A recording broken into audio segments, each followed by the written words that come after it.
بسم اللہ الرحمن الرحیم۔ آج ہم کرنے جا رہے ہیں براہ راست قانون سازی سوئٹزرلینڈ میں کیسے ہوتی ہے۔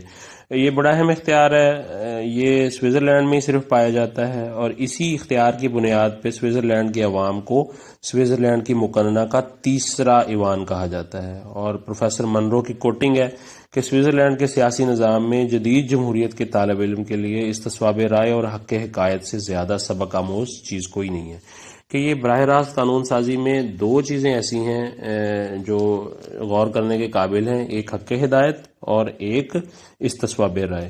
تو ان کو ہم دیکھتے ہیں کہ یہ کیا ہے اور ان کی بنیاد پہ جو ہے سوئٹزرلینڈ کے اندر کس طرح عوام براہ راست قانون سازی میں شامل ہوتے ہیں، ہر قانون میں اور آئین بنانے میں۔ ماضی میں بھی شامل رہے، آئین جب بنایا گیا اس وقت بھی شامل رہے، اور 1848 میں دستور میں ترامیم کے ذریعے ریفرنڈم کا طریقہ بھی آیا۔ پھر اس کے بعد اگلے آنے والے آئین جو دستور میں ترمیم آئی ان میں بھی عوام کا یہ اختیار برقرار رکھا گیا۔ تو پہلی چیز ہے استصواب رائے یا ریفرنڈم۔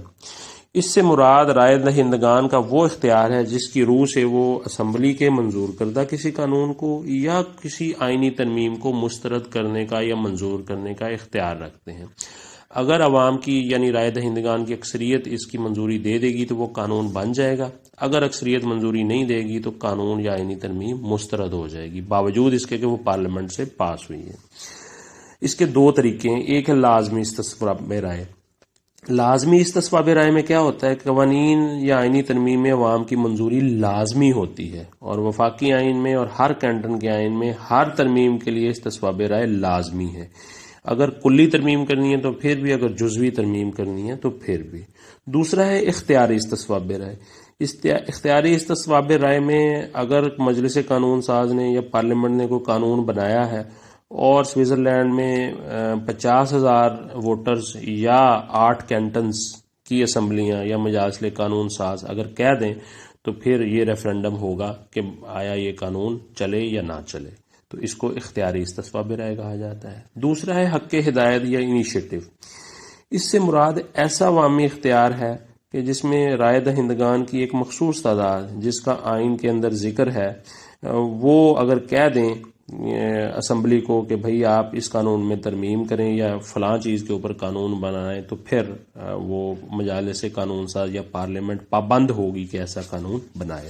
اس کے دو طریقے ہیں، دو قسمیں ہم کہہ سکتے ہیں۔ ایک ہے منضبط طریقہ۔ منضبط طریقے میں یہ ہے کہ رائے دہندگان خود سے ایک قانونی مسودہ ترتیب دیتے ہیں اور مجلس قانون ساز میں پیش کیا جاتا ہے، اور پھر مجلس قانون ساز اس قانونی مسودے کو رائے دہندگان کی منظوری کے لیے پیش کر دیتی ہے۔ غیر منضبط طریقے میں کیا ہوتا ہے کہ رائے دہندگان کی متعلقہ مقررہ تعداد جو ہے وہ قانون ساز مجلس کو اپنی تجویزیں بھیجتی ہے، پھر مجلس قانون ساز ان تجاویز کی روشنی میں مسودہ تیار کرتی ہے، اس کی منظوری دیتی ہے، اور پھر وہ ووٹرز کو منظوری کے لیے پیش کرتی ہے۔ اب حق ہدایت میں اور استصواب رائے میں فرق کیا ہے؟ فرق یہ ہے کہ جو استصواب رائے ہے یہ عوام کا، ہم کہہ سکتے کہ منفی اختیار ہے، وہ مجلس قانون ساز یا پارلیمنٹ کا بنا بنایا قانون مسترد کر سکتے ہیں، یعنی یہ عوام کو ویٹو کا اختیار ہے سوئٹزرلینڈ میں مجلس قانون ساز کی منمانی سے محفوظ رہنے کے لیے، اور ان کو یہ پتہ ہوتا ہے کہ اگر ہم نے کوئی شتر بے مہار قانون بنایا تو عوام اس کو مسترد کر دیں گے، جبکہ حق ہدایت عوام کا ایک مثبت اختیار ہے۔ اس میں وہ مجلس قانون ساز کو کہہ سکتے ہیں کہ عوام کی اکثریت جو پسند کرتی ہے وہ ویسی قانون سازی کریں۔ حق ہدایت کا طریقہ بھی یہی ہے، یہ میں نے آپ کو بتا دیا ہے کہ وہ ترمیم کے لیے کہہ سکتے ہیں پارلیمنٹ کو، پھر پارلیمنٹ خود ترمیم بناتی ہے اور وہ پیش کر سکتی ہے عوام کے لیے، یا عوام جو ہے وہ باقاعدہ ایک ڈاکومنٹ بنا کے بھیجتے ہیں اور اس پہ غور و خوض ہوتا ہے، پھر اس کو عوام کے لیے اور کینٹنز کے لیے بھیجا جاتا ہے تاکہ توثیق کی جائے۔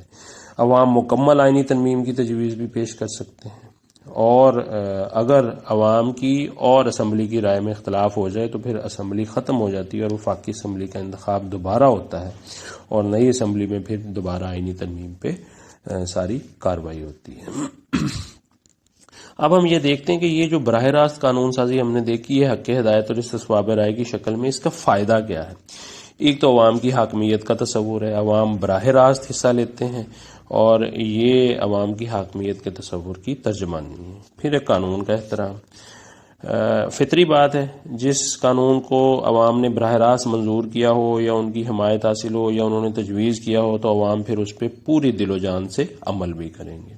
تیسری بات ہے عوام کی سیاسی تربیت ہے، چونکہ عوام براہ راست قانون سازی میں حصہ لیتے ہیں، ان کو سیاسی تربیت اور ان کے سیاسی شعور میں اضافہ ہوتا ہے، معاملات کو سمجھتے ہیں۔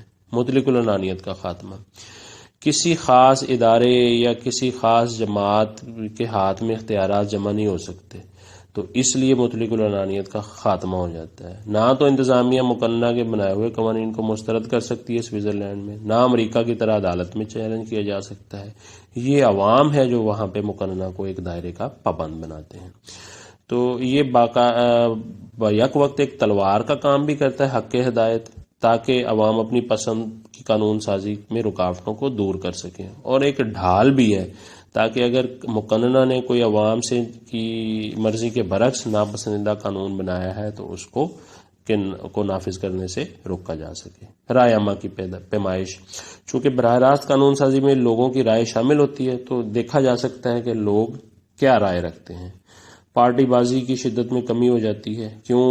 عوام جو ہے وہ سیاسی جماعتوں کو مد نظر نہیں رکھتے بلکہ قومی مفاد کو مد نظر رکھ کر قانون سازی کرتے ہیں، اس لیے عوام کو تیسرا ایوان کہا جاتا ہے۔ اور یہ براہ راست قانون سازی انقلابات سے بھی محفوظ رکھتی ہے، کیوں؟ جب عوام کو ضرورت محسوس ہو تو تحریک پیش کر کے قانون میں آئین میں ترمیم کر سکتے ہیں، تو اس لیے تشدد کی ضرورت ہی نہیں پیش آتی۔ تو یہ سیفٹی والو ہے عوام کے پاس کہ وہ اپنا مطالبہ پرامن طریقے سے منوا سکتے ہیں۔ اور براہ راست قانون سازی کا ایک فائدہ یہ بھی ہے کہ فوری طور پہ قانون سازی ہو سکتی ہے، عوام حق ہدایت کے ذریعے مقننہ کو فوری قدم اٹھانے کے لیے کہہ سکتے ہیں۔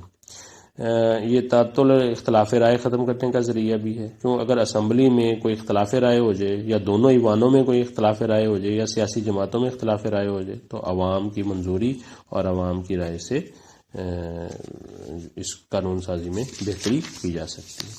اب کچھ نقائص بھی ہیں اس میں، براہ راست قانون سازی کے فائدے نہیں ہیں سارے۔ ایک تو یہ بعض مفکرین کہتے ہیں کہ یہ ناقابل عمل ہے، چھوٹے ملک میں تو ٹھیک ہے، اس کی آبادی بھی لاکھوں میں ہے، پڑھے لکھے لوگ ہیں، وسائل بہت ہیں، لیکن پاکستان اور انڈیا جہاں آبادی بہت ہے، ان پڑھ لوگ ہیں، شعور کی کمی ہے، وسائل کی کمی ہے، وہاں یہ براہ راست قانون سازی نہیں چل سکتی۔